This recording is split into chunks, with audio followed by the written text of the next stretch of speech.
life that we've been called to live is something God has planned for us as a result of his eternal purpose. And I will put enmity, now pay attention to this, I will put enmity between thee and the woman, and between thy seed and her seed, and it shall bruise thy head, and thou shalt bruise his heel. This was a prophecy of Jesus. In the very beginning, when man fell. And I told them, women do not carry seed. Biologically speaking, women don't carry seed. It's men that have seed, what we call the spermatozoa. And then the woman has the eggs.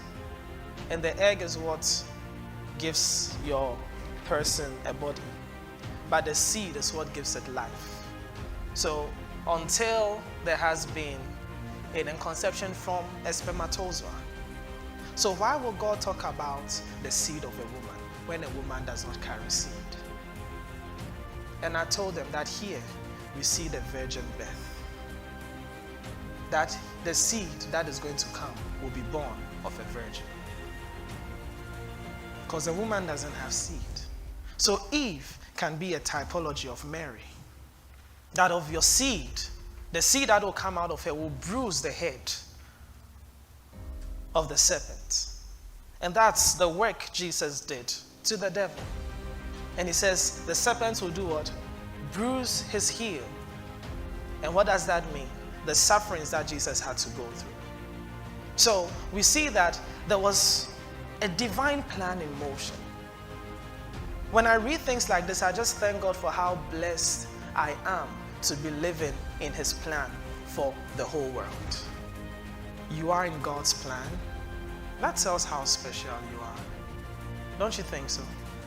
Even amongst us now, when I give an attention to maybe cake so much, you'll be like, what's up with, what's with cake that pastor gives him so much attention? Even amongst us. Then think about the whole world.